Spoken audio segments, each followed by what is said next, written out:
प्रभु यीशु तुझे आशीष दे और तेरी रक्षा करे। प्रभु यीशु तुझ पर अपने मुख का प्रकाश चमकाए और तुझ पर अनुग्रह करे। प्रभु यीशु अपना मुख तेरी ओर करे और तुझे शांति दे। पश्चिमी देश में एक बस्ती थी। कई वर्षों पहले की बात है, जब ये भारी भरकम ट्रक्स नहीं होते थे बड़े बड़े सामान लाने के लिए। उस समय की बात है। और ये बस्ती एक नदी के किनारे बसी हुई थी और इनका काम लकड़ी में था। लकड़ी का बिजनेस था इनका। और ये चाहते थे कि एक गिरजाघर बने उनके बस्ती के बीच में। तो उन्होंने एक गिरजाघर बनाया, लोगों से शायद डोनेशन लेके। और वो चाहते थे कि कोई एक पादरी साहब भी हो जो हर संडे सभाओं को कंडक्ट कर सके, रीति रिवाज पूरे कर सके। तो उन्होंने एक पादरी साहब को भी रख लिया। लेकिन जैसे वो चाहते थे वैसा नहीं हुआ। ये वास्तव में ये पादरी साहब परमेश्वर के सेवक थे, है ना। ये ऐसे पादरी थे जो पैसे के पीछे नहीं थे, जो पेट के लिए परमेश्वर की सेवा नहीं करते थे। ये एक परमेश्वर का दास था और परमेश्वर का भय मानता था। और शायद ये प्रार्थना करता था, प्रभु मुझे ऐसी जगह ले जा जहां पर मैं तेरी सेवा कर सकूं। तो एक दिन इस सेवक ने देखा, परमेश्वर के सेवक ने देखा कि नदी में लकड़ियों के लट्ठे बहकर आ रहे हैं और इस बस्ती के लोग, और वो भी जो संडे को इनकी सभा में आते थे, वो इन लकड़ी के लट्ठों को, लॉग्स को निकाल दे रहे हैं पानी में से, जबकि उनको और आगे बहकर जाना था उन लट्ठों को। लेकिन वो निकाल देते थे। और फिर उसने देखा कि जो लट्ठे की एक तरफ की जो जगह थी, आखिर की जगह, उसको 1 इंच 2 इंच से आरी से काट देते थे, क्योंकि लट्ठे के आखिर पर मालिक का सील लगा हुआ होता था।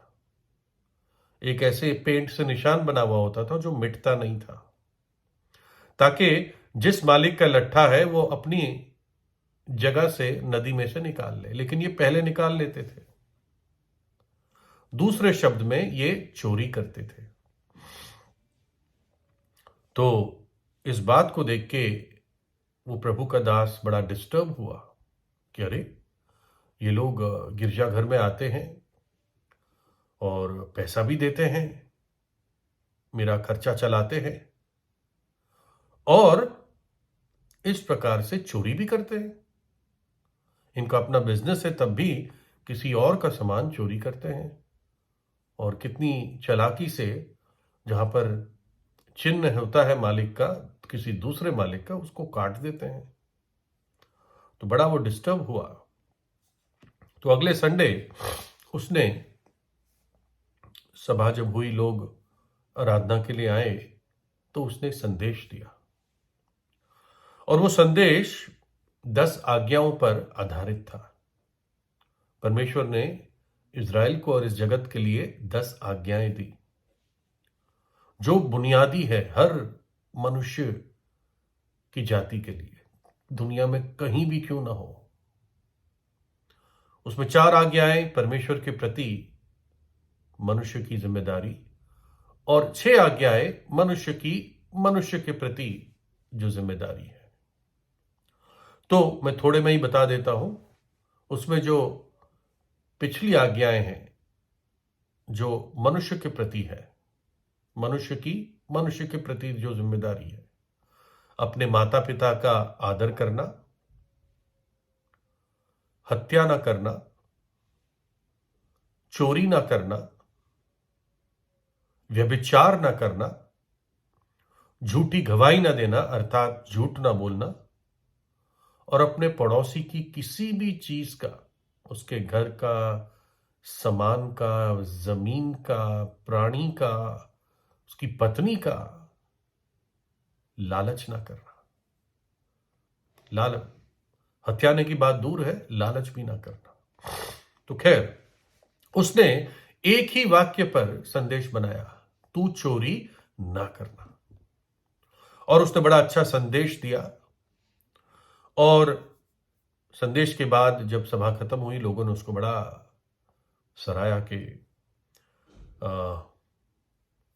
आपने बहुत अच्छा संदेश दिया, आज हमें बहुत अच्छा लगा। तो इस परमेश्वर के दास को लगा कि लगता है अब इनका जीवन बदलेगा, ये लोग पछताव करेंगे। लेकिन जब अगला हफ्ता शुरू हुआ तो उसने देखा ये अब भी लकड़ी के लट्ठे चुपके से निकाल रहे हैं और आरी से काटकर अपने बना रहे हैं। और ये और डिस्टर्ब रहा। तो वो घर गया और फिर उसने एक नया संदेश तैयार किया अगले संडे के लिए। और उस संदेश का उसने ये शीर्षक रखा कि तू अपने पड़ोसी के लट्ठे के कोने नहीं काटेगा। यही उसने पहले संडे का जो संदेश था वो था, तू चोरी ना करेगा, तू चोरी ना करना।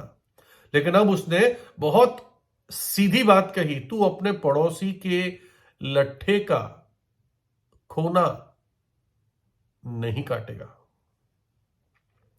और जब वो संडे आया, उसने संदेश दिया, अगले दिन ही गिरजाघर वालों ने उसको भगा दिया। और वास्तव में जब प्रभु का वचन डायरेक्टली किसी पर आता है तो वो तिल मिला जाता है। या तो वो पछताव करता है या वो अपने मन को कठोर कर देता है। और ये जो ऊपर मैंने बताया आपको, ये एक उदाहरण है धार्मिक लोगों का, या जो धर्म को मानने वाले लोग हैं और जो एक धार्मिक स्थल पे जाना बहुत बड़ी बात मानते हैं। ऐसे धार्मिक लोग जो एक धार्मिक अगुवा चाहते हैं, लीडर चाहते हैं, और हर हफ्ते कुछ न कुछ धार्मिक विधियां पूरी करने चाहते हैं। लेकिन हफ्ता बीत जाता है, हफ्ता बीत जाता है, महीना बीत जाता है, साल बीत जाते हैं, जिंदगी बीत जाती है, उनका जीवन कभी नहीं बदलता। उनका जीवन पाप में ही रहता है। वो सोचते हैं कि हम ईश्वर को खुश कर रहे हैं, लेकिन वो अपने लिए क्रोध और श्राप कमाते रहते हैं। कितना भी व्यक्ति अपने आप को धार्मिक समझ ले, अगर वो सूरज की तरफ एक पैर पर खड़ा होकर 25 साल देखता भी रहे, तब भी वो स्वर्ग नहीं जा सकता। क्योंकि हमारे अच्छे से अच्छे धर्म के काम परमेश्वर की दृष्टि में मैले चिथड़ों के समान है। धर्म कर्म के काम किसी को स्वर्ग नहीं ले जा सकता। प्रभु यीशु मसीह ने कहा कि मैं तुझसे सच सच कहता हूं, यदि कोई नए सिरे से ना जन्म ले तो परमेश्वर का राज्य देख नहीं सकता। तुझे नया जन्म पाना अवश्य है। केवल एक व्यक्ति जब अपने पापों से सच्चा पश्चाताप करता है और परमेश्वर के पास एक टूटे हुए मन और सच्चे मन के साथ आता है, तब परमेश्वर उसको एक्सेप्ट करता है, ग्रहण करता है। क्यों? क्योंकि परमेश्वर ने एक प्रयोजन किया है मनुष्य जाति के लिए, मेरे और आपके लिए। परमेश्वर का पुत्र मनुष्य के इतिहास में इस जगत में आया, एक कुंवारी के जरिए उसने जन्म लिया।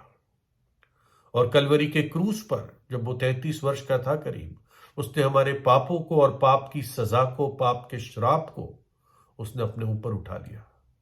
पाप के प्रति जो परमेश्वर का दंड था उसने सारा अपने ऊपर सहा और हमारे लिए अपना लहू बहाया, ताकि जो कोई उस पर विश्वास करे वो नाश न हो और अनंत जीवन पाए और उसके पाप हमेशा के लिए धुल जाए। यीशु का लहू हमें सब पापों से शुद्ध करता है। वो तीसरे दिन मृतकों में से जी उठा। और जब प्रभु यीशु को ऐसा व्यक्ति अपने हृदय में बुलाता है तो परमेश्वर उस व्यक्ति के पाप क्षमा करता है, उसको अनंत जीवन देता है।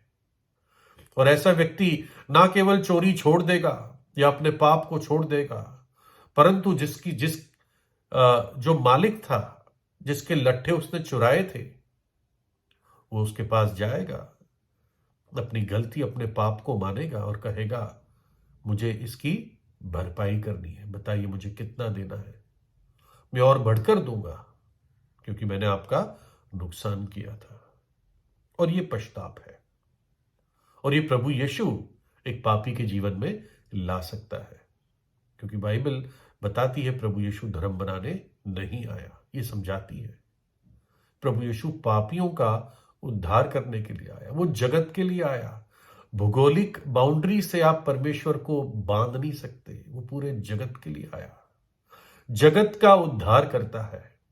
और जो कोई उस पर विश्वास करेगा वो नाश न होगा, वो नरक में नहीं जाएगा, उस आग की झील से बच जाएगा, परंतु वो व्यक्ति अनंत जीवन पाएगा। उस परमेश्वर के दास को उन लोगों ने भगा दिया। जब प्रभु यीशु इस जगत में आया और उसने लोगों को उनके पाप दिखाए, तो उन्होंने उसको क्रूस पर चढ़ा दिया। लेकिन परमेश्वर की योजना थी उसी क्रूस पर उसको हम पापियों के लिए बलिदान देना था। तो प्रभु यीशु से प्रार्थना कीजिए, प्रभु यीशु आपको आशीष दे।